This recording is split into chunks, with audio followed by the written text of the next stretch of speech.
boxes him from the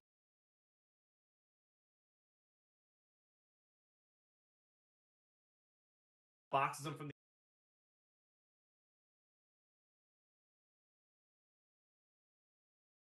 boxes him from the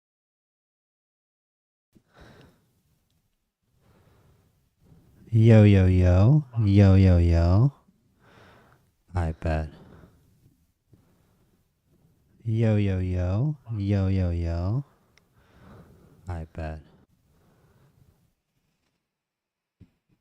Alright, we're back. Where?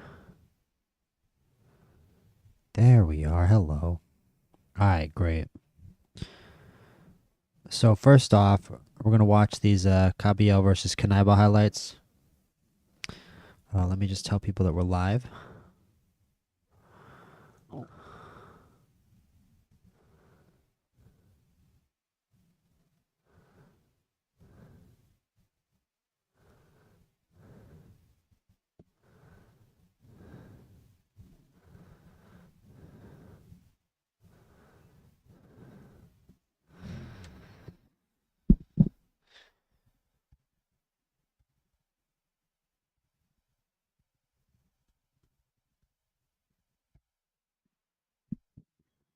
Okay, badass.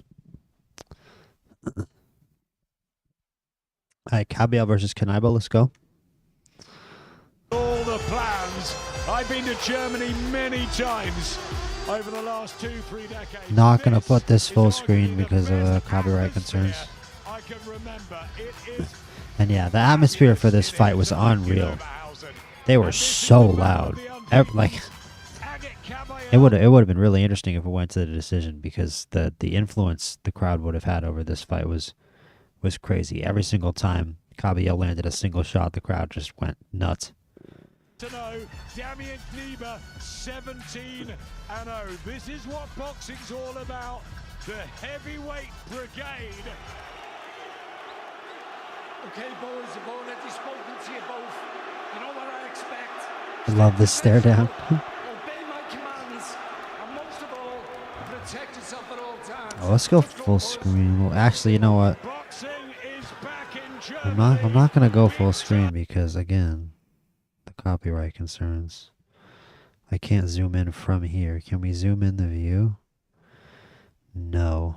So yeah, unfortunately, we're just gonna have to have it like that for this video. But next video we'll zoom in. We're just gonna have to put up with my computer screen on the screen. All action. Rip-roaring attacks. Proud German and ready to reignite the sleeping giant of this country. But a massive chance and opportunity. Yeah, Knyba had a really strong first round. Knyba had a great first round. He was finding a home for those uppercuts. And it looked like it was going to be a lot of trouble. You know, if you've got a guy who's that much larger than you who can fight you that effectively on the inside.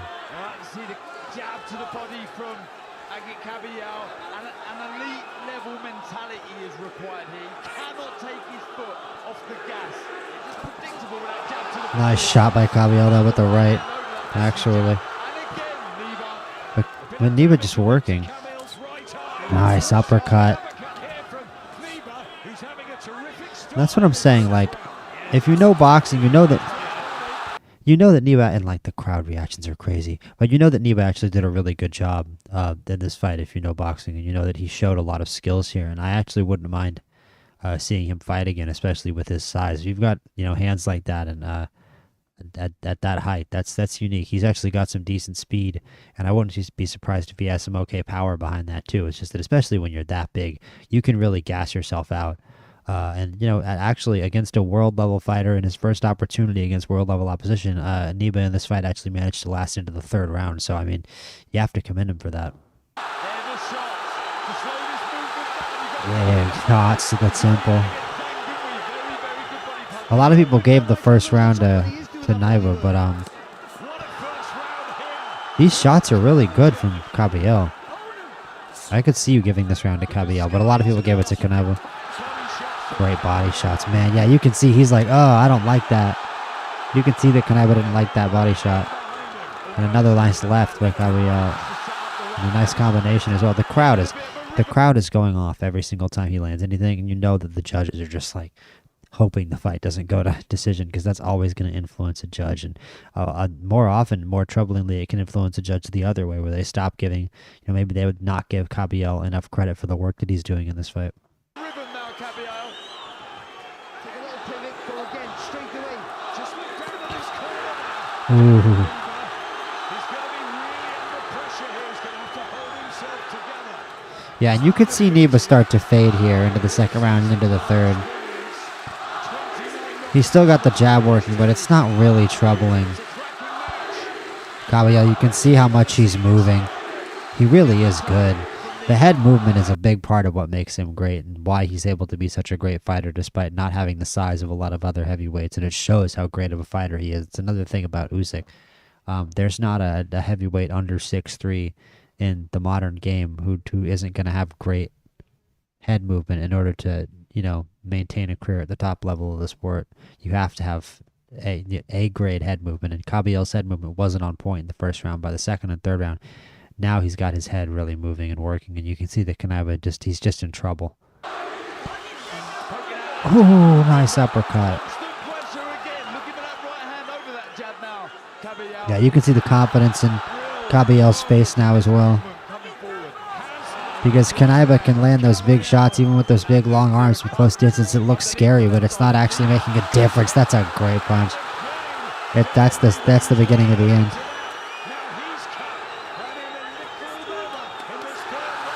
What a beautiful combo, starting to the head and the 1-2 to the body. Kabayel is really fun to watch. You understand why he's got a fan base like this. The body shots are so good, man. He's hitting that one spot to the liver, that left to the liver and the right to the head is the go-to, and there is nothing Knyba can do to stop it. Rocked him. About to knock him down. It's deafening in that building, man. Here come the shots from Kabayel. And when they call it an early stoppage right here, you got to think about how big of a guy Knyba is and how many shots he's taking and how clean they are. They're eye-catching because they're actually clean shots.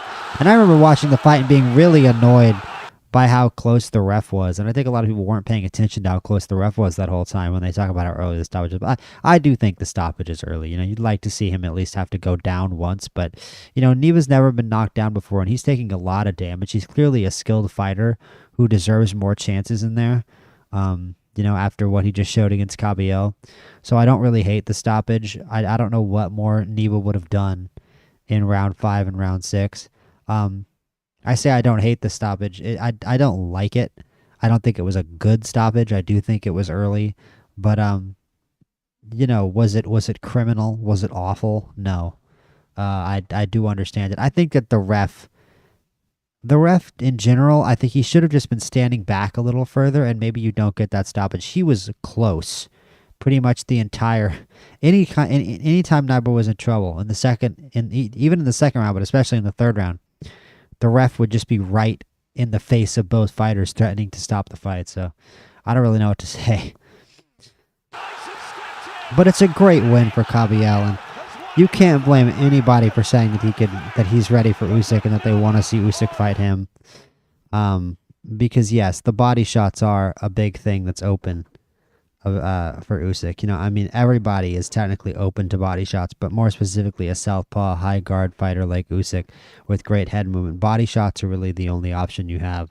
So I'd understand why people really think that Kabayel has a really good chance, but Kabayel especially is going to thrive against larger, more immobile guys like that. I think this was a really bad style matchup for Knyba, and a lot of people don't really think about fights like this from the B-side perspective from a fighter like Knyba. I don't know why Knyba's camp, if they want to build their guy up, if they think he's a special talent being that tall with the hands that he has, why they would take this fight. It's about the biggest fight you can get in terms of being from that region, Knyba being Polish, and Kabayel being German. It's about the biggest fight you can get as a heavyweight in that region of Europe. So I understand why they took the fight from that perspective.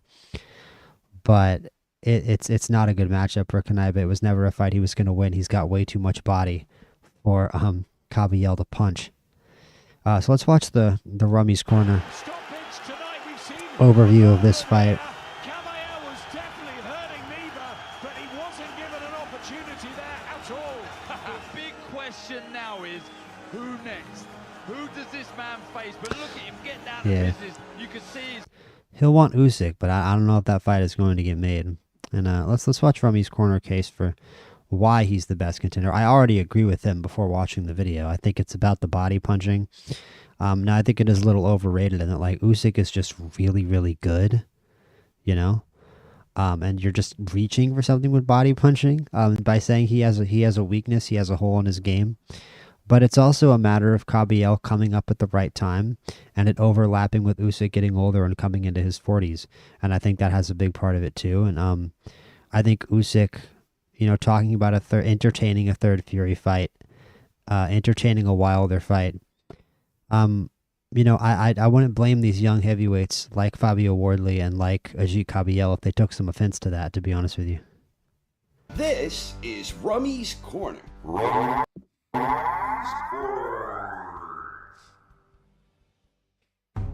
Saturday, we got our first significant heavyweight fight of the new year, in front of an extremely fired up crowd in Germany. Undefeated heavyweight contender Agit Kabayel squared off against fellow undefeated heavyweight, the relatively unknown Damien Knyba. For Kabayel, this was his first fight since defeating Big Bang Jong in February of last year. Right out of the gate, Knyba was trying to impose his hulking size, ferociously attacking Kabayel with an extremely spirited effort. He was firing away with his jab and trying to make things rough. Yeah, so we can only imagine or fantasize about what this fight would have been like if that focus was able to maintain, if the gas tank didn't drain it all from Knyba.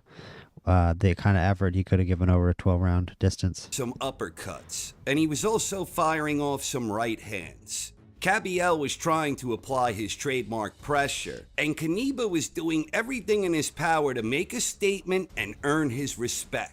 Yeah. Knyba was making a very strong account of himself. The uppercuts and it from was Knyba quickly are so becoming cool. a really rough going back and round forth for one of the Knyba and elite Knyba. heavyweight contenders out there today. The guy on the Despite broadcast said it, having Knyba. difficulty, Kabayel remained focused, and before long he started effectively Kabayel, attacking it was down. extremely composed. That was the most impressive part of it.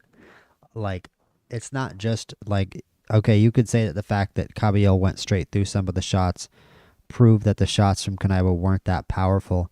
I think they probably were, and Kabayel just realized it was a storm he was going to have to weather. It's extremely impressive, and it shows that Kabayel is made of the right stuff to be a heavyweight contender because he can just march right through those shots. Downstairs whenever he closed the gap. But Knyba was still doing enough to mostly keep Kabayel at range. But whenever Kabayel got in there, but he not, was putting his once he got a punches little more together tired, nice. it was pretty easy for Kabayel to get into range. And yes, the upstairs-downstairs mixing is extremely brutal. He'll go downstairs to upstairs and then upstairs to downstairs, back and forth, way more than most fighters do. Most fighters go downstairs to upstairs like it's a game plan, or upstairs to downstairs just to switch it up. Whereas Kabayel, it's a very loose form. He's going upstairs to downstairs, downstairs to upstairs, and it's scary every time. It's really just about where the opening is at that moment, where he starts the combination, because he knows that the start of the combination is going to open the rest of it up. Continued moving well and creating space, having put forth an outstanding effort in the opening round. Kabayel was bloody and cut after the opening stanza, and the Knyba uppercuts marched too. out confidently. It also to shows begin that he's susceptible to uppercuts, and Alexander Usyk has an excellent uppercut, although Alexander Usyk doesn't have a single bad punch. Round 2. Despite being on the receiving end of a great abundance of firepower, Kabayel continued pressing forward in an effort to get into range to attack. And whenever he got into range, he continued beautifully mixing his shots up and down, left and right. He really was doing his mixing best to perfectly. keep Kabayel at the end of his jab, but Kabayel simply wasn't having it. Once again, Knyba was making a very strong account of himself, but Kabayel was methodically discovering more openings, and he was quick to try and exploit those opportunities whenever he could. Knyba also he never really found a home for the straight. He was using the uppercut because he didn't have the straight. He just had a punch that he wanted to throw with his main hand. He wanted to throw a straight, but the only thing he could figure out with that hand was the uppercut. And the German crowd was all fired up. I believe it is his right. Yeah, he's not a southpaw, so yes, it would be his right. So he used his right with an uppercut instead of a straight. Kabayel Because he couldn't find the distance for the straight. He had the jab, though, a little bit, honestly. He was able to pop it on Kabayel's face a good amount. Establishing a very nice rhythm as round 2 came to an end. Kabayel was the one looking a bit more confident to begin the third, as the familiar pattern of the fight resumed. Knyba was firing away with his jab and trying to keep Kabayel on the outside, and Kabayel was working his way through the storm. I really wonder how getting much into credit they would have position given to him, unload. especially with the crowd being so Kabayel was against like a Knyba. shark in there, always moving forward, and he was Yes. beginning to find the mark with greater accuracy, Especially pushing in the pace second to and third something much rounds. faster than Knyba You could was realize that he was comfortable really figuring out. Oh yeah, Kabayel that's also very important and true. That Kabayel made sure to keep the pace up by trying to establish the jab over Knyba. You're accidentally immediately revealing that, especially in the later parts of the fight, you're going to want the fight to be moving slower. If you're going to be the circler and the mover, it doesn't really behoove you to be the bigger guy against a guy with against a better fighter in Kabayel. If you have a skill disadvantage, where they think Knyba did in this fight, circling and moving does not benefit you if you're the larger fighter, because you're just going to wear yourself out. And ultimately, Knyba became tired inside of 9 minutes in this fight, inside of the third round, right? So it just goes to show. held him good as things approached the halfway point in the third, and Knyba was still doing his best to try and slow him down. Kabayel started digging hard downstairs, and these body shots were having a visible impact as Knyba was retreating in his continued effort to create more space. Kabayel soon started landing big rights up top, and he staggered Knyba more than a few times during the prolonged onslaught. He only starts going to the head when it's necessary to get the finish, and the best looking combinations of the fight also were the ones in the third round that Kabayel threw that started by going to the head. Another staggering big right from Kabayel Bang. prompted the referee to jump in and call it off. The fight was over. It was a third round stoppage. I'll say it. I hated the stoppage. I said that I didn't hate the stoppage a few minutes ago. I hated the stoppage when it happened. When it happened, when I was actually watching the fight, I hated the stoppage. So I mean, it's, you know, when I watch it back and I think about the damage that Knyba took, it makes more sense. But nah, I think that when I actually watched it originally, I definitely thought it was way early. Victory for Agit Kabayel. Now, to be sure, a lot of fans have been claiming the stoppage was early, and I tend to find myself in agreement with them. It did look as if Kabayel was coming on strong, and that his edge and big fight experience was taking that's really the over. point. That's really the point, that Knyba was not going there. Knyba didn't have a way back. He had no way back in the fight. His strongest punches were in round one. He wasn't just going to pull some magical strength, power, and stamina out from nowhere. Personally, I thought Knyba got off to a strong enough start that the ending felt a bit premature. At the end of the day, also a good fans point. prefer more conclusive endings. You should have made him And knock the him out. stoppage here, Or knock him down. Knock him down. Knock him down, or at least really like a shot worse than that big one that landed. I understand that he landed a lot, but maybe let there be just one more combo, one more big shot, or especially give Knyba a chance to do a little more jabbing, because he really wasn't jabbing, and you'd seen him fall back on the jab, and I think it was just a case of like he was trying to think of something else. He was trying to think of something else to do other than the jab or throw that uppercut, and he was just trying to survive and weather the storm for a while without really maybe worrying about the fight being stopped or not, and then all of a sudden the fight gets stopped, right? So I think he took a chance away from Knyba, whereas Knyba wasn't necessarily at that moment thinking the fight was about to be stopped or be over. He had just been hit really hard, and he was about to readjust, and at some point you were going to see some fight back, and the ref basically cut him off. That's what annoys me about it. the ending was not as conclusive as it may have otherwise been had the ref let it go just a little longer. Regardless, it was another victory for Kabayel, his first in almost a year, and with the victory his record improves to a perfect 27-0 with 19 wins coming inside. Yeah, and it's also, if he hasn't fought in a year, like, it's fine for him to fight again. People can whine about it being an easy opponent, but, like, you know, screw that. It was a difficult start. Like, get your fights in. Every single fight can't be a big fight. You can't both get annoyed at people fighting once a year and annoyed at people, you know, fighting all the time. This one for Kabayel, but pick a side, damn it. I was actually impressed by what I saw. Despite being in there, And like, you can't get mad at people fighting once a year and then also get mad at people cherry picking all the time, because if you fight 4 times a year, the world isn't full of elite level opposition. You're going to have to fight some guys like Damien, Knyba, who are 17-0 and kind of unknown, right? against a large opponent who came to fight and got off to a stellar start, Kabayel never let Knyba slow his roll. Despite eating a lot of heavy-handed shots and being Like, I'm telling you, Knyba isn't Kabayel bad. just I would kept watch him doing fight his again thing, for sure. seemingly I would absolutely unfazed watch him whenever fight again. things weren't going his way.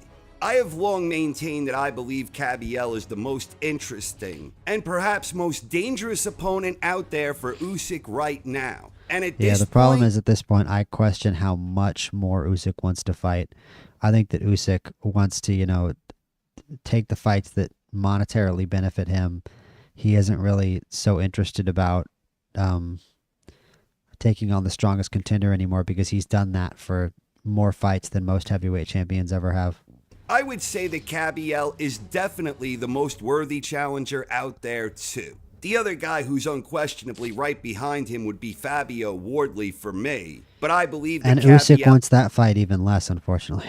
is the most deserving challenger out there. And I'd love to see it. Like, please don't take this as mean. I would love to see it, and I absolutely think Agit Kabayel is the best fight for Usyk, and I want to see that. I have no faith that Usyk wants that fight to happen. likewise believe that Kabayel remains, potentially at least, the most dangerous opponent out there for Usyk right now. What makes Kabayel such an interesting opponent for Usyk? He's definitely and the most dangerous for Usyk because he can actually drop him with a body shot, I think.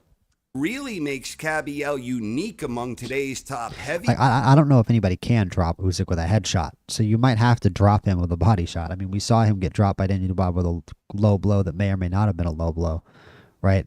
But Kabayel, he can definitely, like, he can drop anybody with a body shot. I think he could drop Usyk with a body shot, outside chance, right? It's still not, I'm still picking Usyk most of the time, but as Usyk gets older, it becomes a better and better fight and a more even matchup for Kabayel. Weights is his uncanny ability to attack the body. A lot of fans believe that Usyk is vulnerable to the body. I'm not sure if that's Yeah, see, I don't know about vulnerable. It's not vulnerable. It's just the only gap we can find, right? He's got a high guard and he's a southpaw, so I guess you would have to go to the body, right? It's not he's weak to the body. It's that's where the opening would be if there was one. That's very different. necessarily true in all honesty. There was No. the whole situation in his first fight with Dubois, which shouldn't be held against Usyk considering I'm it was going to be really, really honest. I don't think that's a low blow. Whatever it was years ago, it doesn't matter. officially ruled a low blow. It looks low, like it's on the belt line, but that's on his stomach. That's not on his, testicles. Then in his fights It's on his stomach. It's not on his nuts. It's not a low blow. I don't understand that.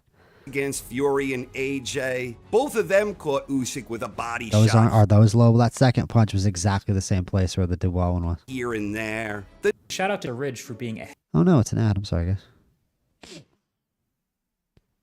I'm gonna get an ad block. I promise. Next. type of shot where Usyk seemed to react with a bit more discomfort than we are accustomed to seeing from him. Even in the rematch with Dubois, there was that one shot that was eerily reminiscent of the low blow from Also their not first low, and the encounter. ref didn't call it. I'm not sure that Usyk is really any more vulnerable downstairs There, than he that's- is up no. top. But what we No, he do is a little more vulnerable than he is up top because he's got a really good high guard, but he's not that vulnerable to the body. Everyone is vulnerable to the body to a certain extent, unless you're like Floyd Mayweather and you just dance out of the way all the time. I don't know anybody who I wouldn't describe as being vulnerable to the body. Even then, Floyd Mayweather was vulnerable to the body. If people wanted to hurt Floyd Mayweather in desperation situations, they would always go to the body, not the head, because they knew they had a higher percentage likelihood to hit it. It's really kind of weird to just go off on this whole Usyk is vulnerable to the body thing when all we're really saying is like he's a perfect fighter kind of, and in order to find a gap you just say, okay, going to the body is better than going to the head as a general concept. know is that Usyk has a damn fine chin, and he can take one hell of a punch. That's what I'm saying. Kabayel Kabayel is a can't knock him out devastating to the body head. puncher. He can and it's drop him to the really body. interesting because a lot of the shots don't look like anything special when he's delivering them until you see the reaction. I remember when everybody thought Makhmudov was good, and then he fought Kabayel, and then everyone was like, Makhmudov can't box. And like, you just said he was good, like on Twitter yesterday. from his opponent when they land. This was true in his victory against Makhmudov, where Kabayel was the underdog going into that one, That's and what I'm he just like, just what? obliterated the ample Yes, of course body he of did. Makhmudov. Kabayel likes throwing to the body, and he's very clever and efficient at finding ways to really dig Makhmudov his is shots not downstairs. having fun in there, man. It was the same type of display in his fights against Sanchez and Zhang as well. Once Kabayel Frank finds Sanchez his is also groove an and excellent gets one. into a rhythm, his hands start It flowing. it also shows that when Kabayel's hands flow, he's tough to deal with. Albeit Usyk is going to be a southpaw, but a victory over a guy like Sanchez shows that he can, fight guys with strong technique With great fluidity. and he smaller really guys too, because Frank Sanchez isn't that big for a heavyweight. does mix his punches up and down, left and right, as good as anyone competing at heavyweight today. Again, he's a phenomenal the punches puncher. themselves don't necessarily look especially devastating Yeah, but when you watch that's it. exactly the problem. He isn't the biggest of a power puncher. He can put emphasis on punches and emphasis on shots, and he's dangerous. But like, he doesn't have that sleep you power that I think will both beat Usyk and also, more importantly, to the people that make these fights, sell the fight against Usyk. I think people would want him to have explosive power in order to sell that fight against Usyk, and we haven't seen explosive power. We've seen plenty of power, but not explosive. Think George Foreman, prime Deontay Wilder power. That's what I'm talking about. That doesn't necessarily have to be at that level, but anything approaching that, we haven't seen that either. His delivery. He's a great combination puncher. He's got a lot of power. He can go to the head of the body, body to the head, but he doesn't have special power you'd need to market a fight against Usyk, like, say, somebody like Daniel Dubois or Anthony Joshua. I don't even think he has the power level of those guys in terms of the pure power of his punches and the ability to knock you out. And yet time and No, but this is the heavyweight division. Like, all these guys hit hard as hell. time again, once he digs a nice one downstairs, the visible agony of his opponent paints a clear picture. Those body shots are hurtful, the type of shots that no boxer ever wants to be on the receiving end of. Yeah, especially an aging Alexander Usyk who's already been through, war after war. And he has to fight everybody twice. Usyk, if you noticed, I said this in my a few streams ago. Usyk, like, whenever anybody fights him, they tend to just go, oh, he isn't that good, he didn't really beat me, blah blah blah, and they always offer reasons as to why Usyk didn't win the first fight. It happens against literally every single guy that he's fought, except I think AJ, maybe even not AJ, but definitely Fury, definitely Dubois, and I think Usyk is just tired of it. And that Kabayel is going to be a really strong opposition. And if Usyk does win the fight, if Usyk does overcome all the body punching, if Kabayel hurts Usyk with a body shot even one time, right, people will be going, oh, look, Kabayel hurt Usyk. Kabayel hurt Usyk maybe worse than he's ever been hurt. He didn't, he deserves a second chance. I just feel like Usyk is sick of taking fights against younger fighters who he's going to have to rematch, right? And I think there's a decent chance that Kabayel, if he gets a first fight against Usyk, especially if he loses, but also if he wins, will then have to do a second fight. And I think that Usyk wants to just fight Wilder one time and not have to worry about it, or fight Usyk a third time and then not have to fight him a fourth, right? That's it, right? He doesn't want to have to fight one of these young guys twice in case they come out and beat him, It was the same type I guess of they come out story and beat him when the fight is close, because apparently Usyk, even when the fight is close and he wins, he still has to do a rematch for some reason against everybody. here again with Knyba. He seems to just casually start launching punches downstairs, and when they land, you can feel the pain of the poor he very guy on casually just drops his hands into those downstairs hooks that rock you to the kidney. It's pretty sick, to be honest with you. It's cool. I kind of understand how he does it. He sort of fires that out from his hips like a piston. the receiving Pause. end. And while the body attack is the key to his success, he lands Yeah, look, it's an instinct. He just chops that left hand. a nice shot It's like an upstairs, instinct when he's actually in that mode. too. And Oh, more man. importantly, it's the way he mixes up his attacks. Yeah. And he does so fluidly the- and organically. The uppercut is really the key to And I that, don't- but all of his punches are good. He doesn't have a bad punch. I mean, you realize when you watch him, you're talking about a great fighter, right? I mean, he's got a great high guard, he's got great head slips, he's got great uppercuts, a great jab, and great hooks. All the punches are good. Don't get me wrong here. Usyk would still be the rightful favorite going in. Indeed, Usyk would be the rightful favorite going in against any heavyweight out there right now. Beyond Yes. that, it's worth noting that the guys Kabayel has been fighting, Makhmudov and Zhang especially, but even the night against Sanchez, and here again with Knyba, these aren't exactly the most fleet-footed mobile boxers out there. In a very real way, these guys can be viewed as Usyk rather moves better than all stationary, those guys, even as an especially old when man. compared to a master smooth operator like Usyk. But Yeah. all the same, I would love to see Usyk versus Kabayel more than any heavyweight fight that could be made right now. Doesn't look like that's in the cards next, as Usyk is reportedly in negotiations with Deontay Wilder. So it will be interesting to talked see about that where fight already. Kabayel It'd be goes easy for from Usyk. here. A fight Because against Wilder doesn't have power anymore. Wardley would be another great one right now. I but just don't really think it would sell, unfortunately. not The sure Wardley if that fight, one's really just like the Parker fight wouldn't have. in the cards now either.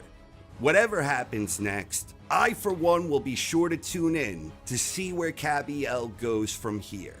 What did you think of Kabayel's victory against Knyba? And do you think there is any heavyweight other than Kabayel more deserving of the chance to challenge Usyk?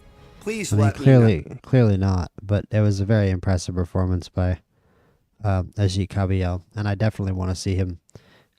Well, yeah, I do want to see him fight Usyk. I think he's the best. He's the best contender. I agree with Rummy. I just don't think it's going to happen. I don't think that Usyk wants to fight him, and I definitely don't think Usyk wants to have his next fight have any rematch possibility. I think that's honestly one of the most important things to Usyk right now. So let's see. React to a couple videos about this Dalton Smith versus Subriel Matias fight. I don't think I can get away with showing any fight footage because it seems like they're coming down particularly hard on this one. I'll watch, this is a 13-minute video, so I'll watch this on a faster playback speed. Let's do 1.25. Smith just became a world champion in the biggest way possible. He went over to New York as the underdog. Yeah, it is a very big deal for British boxing. Let me see, where is Subriel Matias from? Taking on the champion Subriel Matias in his territory with all those Puerto Ricans in New York. He gets Oh, he's goaded into Puerto a Rican, war with okay. Matias and scraps it out with him in entertaining fashion, but does look a bit out of his element. But in the 5th round, Dalton Smith manages to crack the chin Yeah, of the long seemingly history of Puerto Ricans fighting in New York. Miguel Cotto comes to mind. Subriel Matias, becoming the first man to knock Matias And Berlanga as well. out. Does it get much Well, better? let me go full screen. I'd say this has to be the biggest first world title with a Okay, that's victory for a better. Brit in the Apologies. last decade. Since Tyson Fury beat Vladimir Klitschko and ended the Klitschko era in his first world title fight in 2015. Well, In yeah, terms then also then Anthony Joshua beating Klitschko also was huge. of the way that Dalton Smith won, it's got to be one of the greatest world title fight wins from a Brit against a foreigner of all time. Yeah, also true, he completely balled out. I don't know what the commentators apparently were basically watching the fight from Matias's point of view. Smith has joined the club with Nick Ball, And Smith just Fabio whooped his Wardley, ass. and Lewis Crocker as current undefeated world champions from the UK. And speaking of Nick Ball, I'd say his win over Ray Ford in 2024 is up there for the I best love first that career fight. world title fight wins from a British boxer Ball in versus recent Ball times. versus Raymond Ford was a great fight. It was one of those fights where it was a shame that it was in front of such an empty crowd in Riyadh. That was for sure no gimme world On title. an win. undercard. He came in as an underdog and took the belt off the American champion in a war. So that is up Yeah. there with Dalton Smith's win over Matias just now, with Fury beating Klitschko in 2015, and with Dalton Smith's fellow Sheffielder Kell Brook beating Sean Porter in an upset over in the States back in 2014. But yeah, I'd say that with how notorious Subriel Matias is, he's I got forgot that Kell Brook beat Sean Porter. I forgot that Kell Brook's one of those fighters where I automatically forget most of the good fighters that he's beaten. I feel like on most people's resume he's an L. I mean, yeah, he's somebody they beat, you know. a real aura of danger, and with Matias being a 2-time world champion, Dalton Smith's win over Matias is the biggest first world title win for a It was Brit a in the great last decade on KO paper too. anyway, and again, look at the way he did it.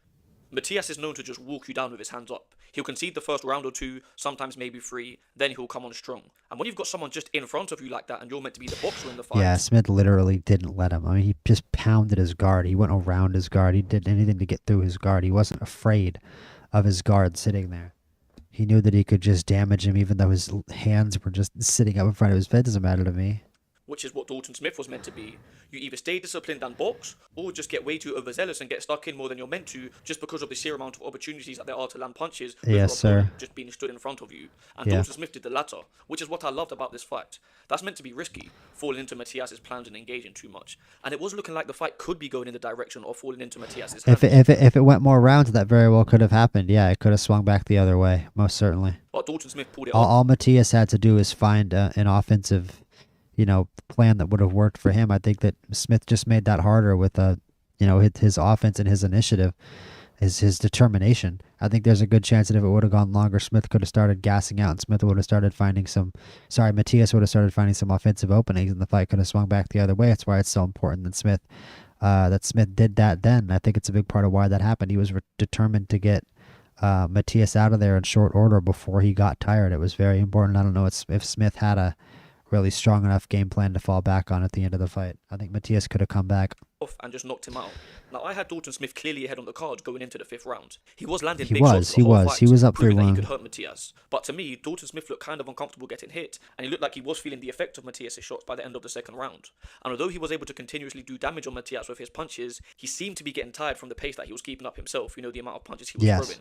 Well, And he he had just looked to. a bit out of his element. He looked Donald Ducked by the end of the 4th round. So I'm not going to lie, I did envisage Dalton Smith gassing out at some point down the stretch. That's what I'm after saying. getting Yeah, stuck in that exactly. punch, That's why it was which so important. That's why it was so important that he got the stoppage in the 5th. And look at that cut on his face too. resulted in Matias taking over at some point. I mean, that was But what they no. were talking about on the Ring podcast with Max Kellerman, that Dalton Smith just cuts easier than Subriel Matias, and it was influencing the announcers in the fight. Actually, the announcers who were announcing the fight were basically saying that Smith was losing when he wasn't, because he was cut up and Matias wasn't showing any damage. And not only does he not, show he doesn't cut as easy as Dalton Smith, he just doesn't show it on his face. Subriel Matias, he's a lot more stone-faced and a lot more cold, and he doesn't really show when he's hurt. And so it really led the announcers to think that he wasn't in trouble when he very much, in fact, was. Matias couldn't just stand there and take Dalton Smith's punches. Yeah, and you didn't really realize it until his limbs start to go limp when you see those punches limp. Smith taking every opportunity he had to punch paid off, and he demolished Matias with a trifecta of right hands to take him out and become the new WBC super lightweight champion of the world. Yeah. You, just you, building your app on 3, base 2, 44. 1, we're back. Proper on top performance there. I'm definitely going to watch this fight back again in the near future. It was absolute scenes. The two men slugging it out and both doing damage. Yeah, I haven't been The able New to York- find it anywhere, and that was literally in my city. I haven't been able to find it anywhere. It was on a weird streaming service I haven't heard of before.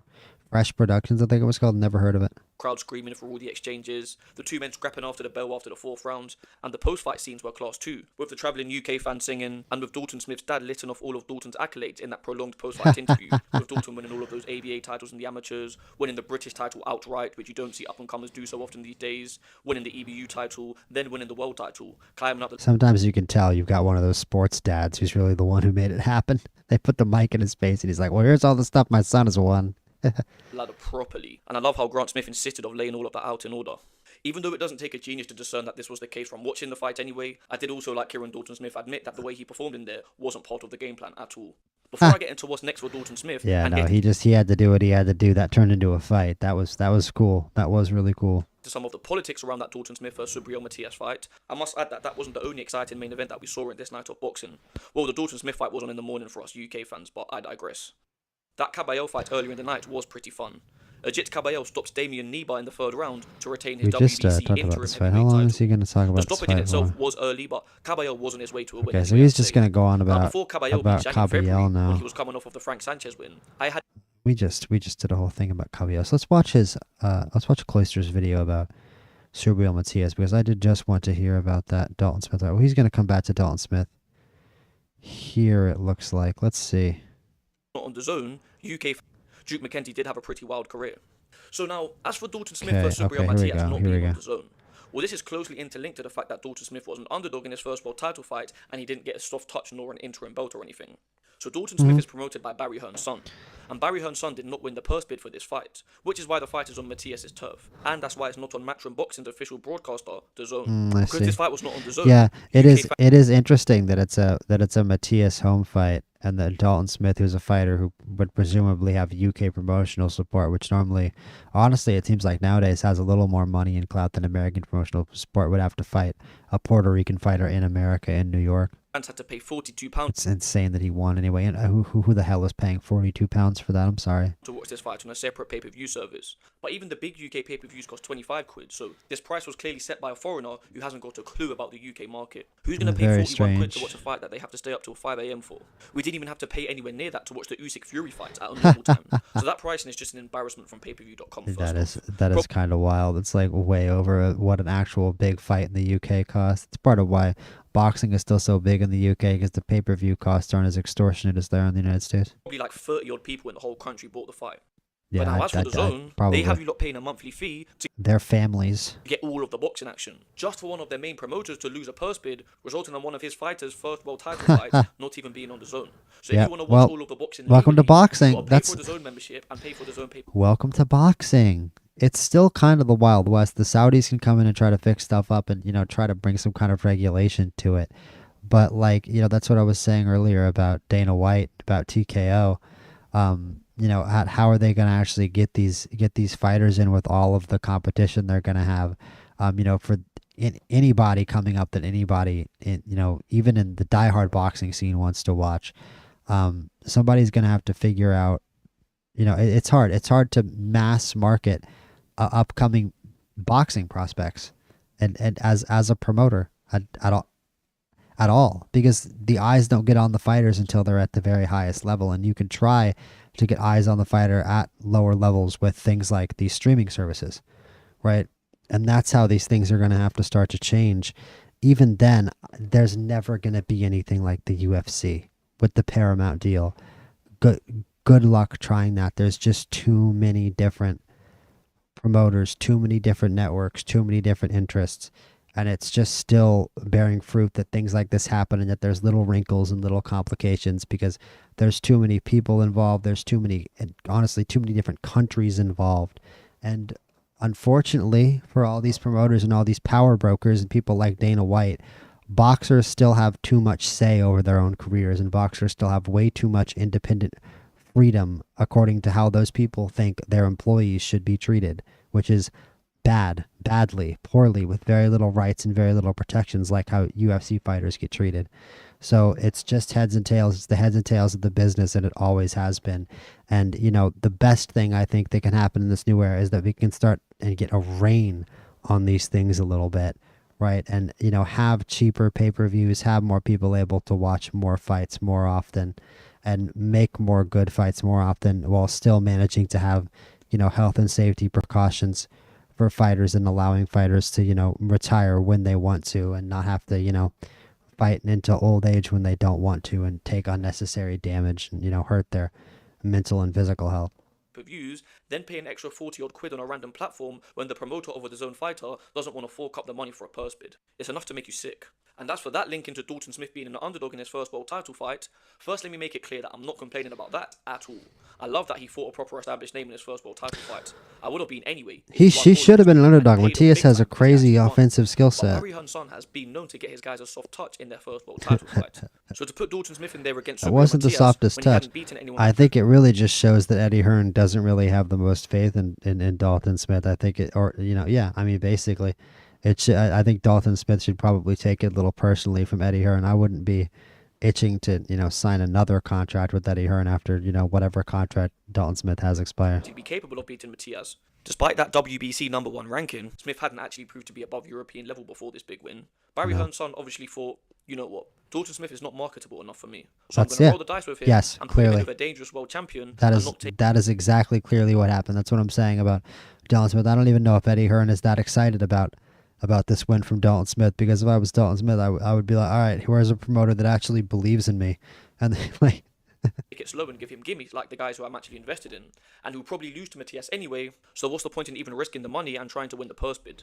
Let the fight be on Matias' terms. And as much as all of that makes the win even more satisfying for Dalton Smith on one hand, that also means that the promoter took a gamble and actually got away with it. And now he probably will try to win the purse bids on behalf of Dalton Smith, because the investment will be worth it from where he stands. Yeah. But look, I'm more wishing for the fighter's success than I am praying for the promoter's downfall. Yeah, exactly. I mean, honestly, like, it's hard to, measure the boxing promoters based on moral standing and which one I like the most. But like, Eddie Hearn is better than most of them, To be honest with you, he's better than most of them. It's not really something that I'm going to sit here and try to think too hard about, but he needs to do right by Dalton Smith now after that, because that is a really, really hard first world title assignment. You could see it, Dalton Smith's dad's face, just how much it means to him, and the fact that he had to go on the road and fight such a dangerous fighter, and that he got a win. It's tremendous by Dalton Smith, and it is a great moment for British boxing. But for Eddie Hearn, he's gonna have to see it as a little bit of a miscalculation, especially if Dalton Smith spreads his wings and goes to some different promoter. Dislike most of these scummy promoters. So if Barry Hearn's son makes a fortune out of Dalton Smith world title fights now after this big win, well, if that means genuine success and legacy and greatness for Dalton Smith, then I'll just think of it as I'm happy for Dalton Smith. I won't get my I don't give a fuck about Eddie Hearn relative to Dalton Smith. By the way, Dalton Smith looks a lot like Mickey Ward, to be honest with you. I think kind of not spitting image, but you can see it, right? He does look like Mickey Ward. is in a twist over Barry Hearn's son's antics. Watch this. I'm breathing right into my glasses. No one cares about your stupid face mask. My face is actually warm. Bye. Look, putting your man in there in a big one in their first world title fight is the way it ought to be. But when you consider the purse bid stuff and all that, again, it is sickening, but it is what it is. So you can say, putting a guy in there in a big world title fight, first world title fight is the way it ought to be. Not necessarily if there's going to be this many different world champions at the same time. If there's going to be that little weight to there being a world champion, and you don't know if there's really that many killers, that many guys who are dangerous for your guy in a weight class, then no, not necessarily.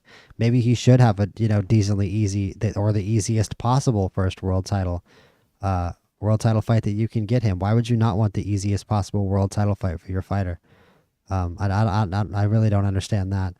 Even say that Barry Hearn's son losing the purse bid and doing the fight abroad meant that Dalton Smith himself got paid more money. I don't know if that's the case or not. And let's even say he put Dalton Smith in there against Subriel Matias for his first world title fight because he actually properly believed he could win. Either way, the fans are still getting done dirty anyway and should probably think about unsubscribing to his... I don't think it was about whether or not he thought he could win. He knew it would be a good fight, right? I mean, that's also part of it. He knew it would be a good fight. I mean, he could have prioritized Dalton Smith more, but I think it was also a fact that I think Subriel Matias versus Dalton Smith was just a fight that people wanted to make for the entertainment purposes, for the purpose of entertainment, how entertaining it was going to be. And yeah, they were right. It's an incredibly entertaining fight. Streaming service whose promoters can't provide. Now, I want to see Dalton Smith go for Undisputed next. Let him join the club of Josh Taylor as the 4-belt era Undisputed World Champions from Great Britain. He'd be doing it in the same weight class as Taylor and all. It won't be easy though, will it? He definitely have to go a harder route than Josh Taylor did. But I just want the glory for British boxing. The WBO champion is probably about to be Shakur. Yeah, I don't see Dalton Smith beating him. No. The IBF champion is Richardson Hitchens. No, Sticky one there as well. And the WBA champ Gary Antoine Russell. I mean, if you believe in boxing math, Smith beat Matias beat Puello beat Russell, so I guess that means Smith beats Russell. But yeah, becoming undisputed will be a very tall... Yeah, he can maybe beat Russell. He's not beating Hitchens, and he's not beating Shakur, to be honest with you. And so let's do, we need to talk about Subriel Matias, and that is the last video we're going to watch today. I think Dalton Smith versus Shakur would be a fun fight. I think Shakur versus Richardson Hitchens is a much funner unification fight in that division, though, and I think that's the one they should probably make. I want to see Richardson Hitchens get a big fight against a big name this year. I mean, he just destroyed Kambosos, but that's exactly why I want to see him get another big fight against a big name. So we just saw Subriel Matias and Dalton Smith finally collide for the WBC Super Lightweight World title, and it certainly ended with a bang. Now, this fight was surrounded by controversy from the jump. Matias, coming off positive tests, was still clear to compete, and overall the promotion just felt oddly disjointed. But once the bell rang, it was also on a very weird platform, like we said. Mattered, because this was a genuinely fascinating fight with massive stakes attached. The winner was looking at life-changing opportunities at 140, whilst the loser was staring down a long, hard rebuild. So today, I want to break down... Here's the thing, I don't really know about that from Matias' perspective, because Matias still has his reputation. People know that he can crack now, even against, somebody who was previously considered, maybe not a prospect, but a young, unproven fighter. He can be cracked by a young, unproven fighter. That doesn't necessarily stop Subriel Matias from being a commodity. That doesn't necessarily stop Subriel Matias from being an attractive option for a young and upcoming fighter who thinks they can beat Subriel Matias. And of course, Subriel Matias has his offensive skill set, which always makes him marketable. So I don't necessarily think that the stakes were that high for Matias. I think the stakes were just we're just that high for Dalton Smith. What actually happened in the ring, the stoppage, and most importantly, what's next for both of these guys. But just quickly, if you love boxing, you are in the right place. Make sure to subscribe and I'll always keep you informed as subscribe to me. Things are happening. Subscribe to Cloister also. Now, this is a fight that quietly slipped past a lot of people. Maybe it was the network, maybe it was the lack of promotion, maybe it was just poor timing. But on paper, Dalton Smith versus Subriel Matias was always a compelling matchup. The build-up, though, was anything but smooth. Yeah, it's two great offensive skill sets against one another. And yes, Matias was also on steroids. Isn't Matias? Didn't Subriel Matias? Was he the fighter who killed the guy? He tested positive for steroids and then killed the guy in the fight. I'm fairly sure that was Subriel Matias. So it's the second time that he's tested positive for steroids, and the first time he killed someone. Matias and his team strongly denied any intentional wrongdoing, saying the small amount detected was a result of contaminated supplements. Yet after reviewing the situation, the WBC decided to let the fight go ahead, pointing to the low level found. Matias I see, that's was interesting. Still placed on probation though, which only added to further confusion and left fans pretty split on the whole situation. But the drama didn't stop there. Probably the most viral moment of the whole promotion was the back and forth between Eddie Hearn and Matias during fight week, with Hearn suggesting that justice shall be served, and Hearn's pre-fight prediction would eventually turn out to be pretty accurate. Once the bell rang though, Dalton Smith showed no fear. From the opening round, Smith took control with a sharp jab and clean right hands, repeatedly beating Matias to the punch. Matias stalked forward as So I don't understand why the announcers didn't think he was winning. Seemingly content to absorb shots and wait for Smith to eventually slow down. As the rounds went on, Smith continued to have success, though he began to hold more and eventually made a pretty dangerous choice. He decided to trade in the pocket with one of the division's most dangerous pressure fighters. Smith fully leaned into the brawl. Both men landed heavy shots, with Matias starting to find some moments of success on the inside, but Smith, he refused to back down. The exchanges were brutal, back and forth, and wildly entertaining. But then, that's why they made the fight. That's why this fight was made. The fight was made because it's an extremely entertaining, stylistic matchup between two guys with great offensive skill sets. I don't think it has so much to do with Eddie Hearn. It's just essentially wanting to throw Dalton Smith to the wolves. I think he knew that no matter what happened in there, it would make Dalton Smith more marketable. Smith rocked Matias with a series of left hooks and right hands. A crashing combination sent Matias crashing to the canvas. Though he rose, he was pretty badly shaken, and the referee waved it off. Against all odds, Dalton Smith completed a stunning upset, which has now announced Dalton Smith officially... Obviously not a bad stoppage. There are probably people complaining about the stoppage. I don't agree with that one at all. To the world stage. The stoppage has been debated since, with some arguing it came early, some thought it was alright. I guess. Let me know what you thought in the comments. I mean, regardless of where you stand, this was a major result. Most pundits expected Matias to overwhelm Smith. Although I feel like if I was really passionate about it, I could go on a rant about how, he could have let Matias back up and the fight could have turned into a total war. It was already a total war in this spirit of the old school, spirit of the sport. You gotta let Matias get up if he gets up at the count of 8. But if the ref looks at him and he's out of sorts and he looks completely rocked, and Dalton Smith just landed the combinations that he did, I don't blame them for stopping the fight, man. UK fans, you would know that Smith is no pushover. Watching a fighter go into hostile territory with everything stacked against him and produce a moment like that there is what boxing is all about. As I said before, for Smith, this win officially announces him onto the world stage. It's definitely the best win of the year. I mean, it's we're going to have to remember that this fight even happened this year when we're thinking about best wins of the year. Divisions in the sport. Next, the biggest possible fight he could find himself in is the winner of Teofimo Lopez versus Shakur Stevenson. Yeah, he's a much better matchup for Teofimo than Shakur. Later this month. if that fight produces a clear winner, the door swings wide open for Smith to step into a massive unification bout. Although probably the most realistic option for Smith is Richardson Hitchens. But I think Hitchens is the guy who's going to go into the unification bout before you. And look who's next to Richardson Hitchens, by the way. Dalton Smith. Look who's next to Richardson Hitchens. With Hitchens still aligned with Matchroom and searching for a major fight, a unification against Dalton makes a lot of sense, and would be relatively straightforward to make.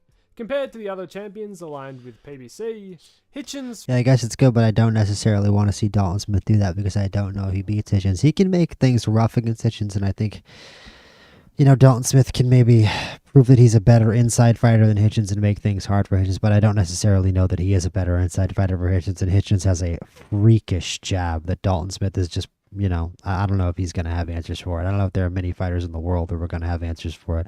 When I think about guys I want to see Richardson Hitchens fight, honestly, my impression with how impressed I am with his skill set and his offensive arsenal, I just go straight to, the Shakur Stevenson, Devin Haney level of fighter. I think that he'll school Dalton Smith. I think that, Dalton Smith has a belt, and at this point, I think he'd be best off defending that belt and not thinking about unifying. I don't really know why Cloister is eager for a unification here. It's just, I think it's kind of common with British boxing fans getting behind their own fighters.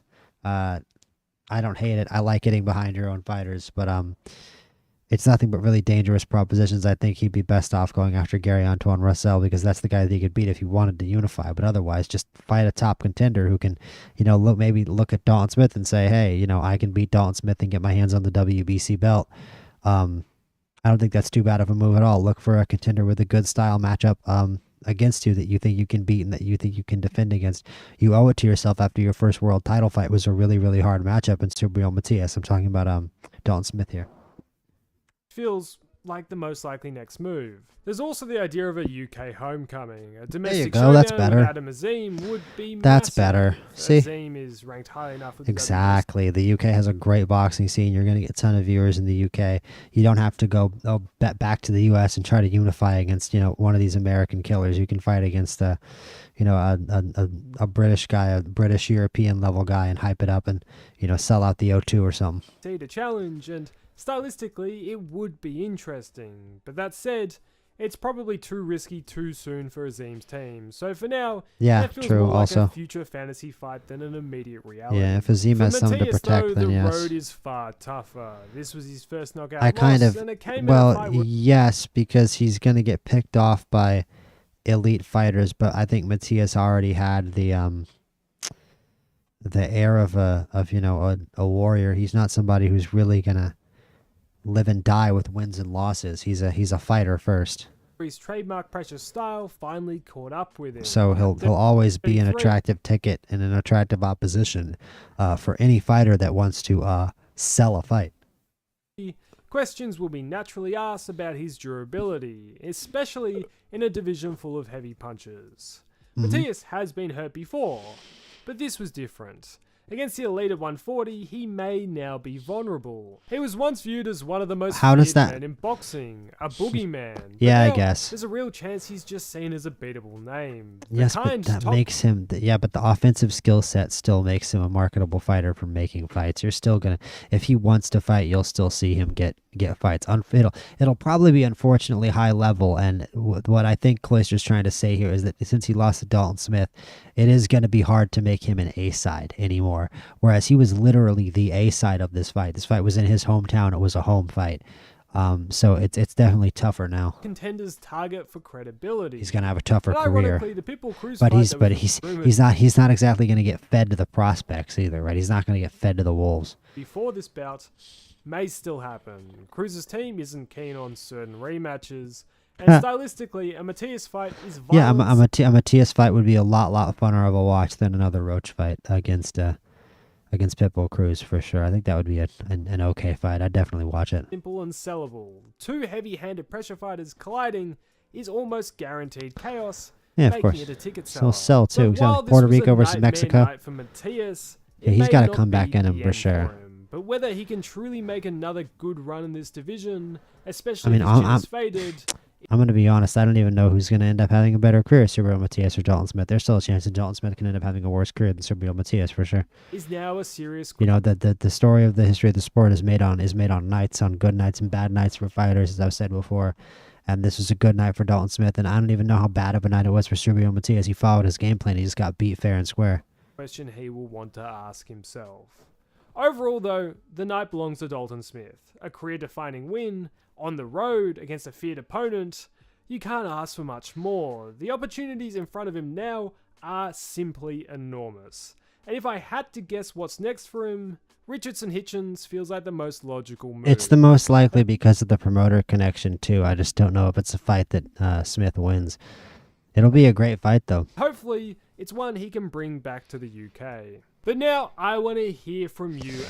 Alright, guys. So that's going to do it for the stream today. We're going to be back with some gaming later, but it was awesome reacting to some boxing stuff with you guys today. Lots of situations going on in the sport. Lots of, headlines developing, and lots of exciting future fights to think about and to hypothesize on. And I will be right here to report on all those, preview the fights, review the fights when they're done, and give you all my hot takes. I'm going to be in with some documentaries about some fighters that I've watched in the past, some underground guys that maybe people don't know about, some documentaries about some old fights. I work on all sorts of stuff like that. I did a whole script about a resume video for Terrence Crawford. I did a whole script for Who Beats Noya in a way, and ultimately I didn't decide to make the video because I was like, well, I don't really know who does beat Noya in a way.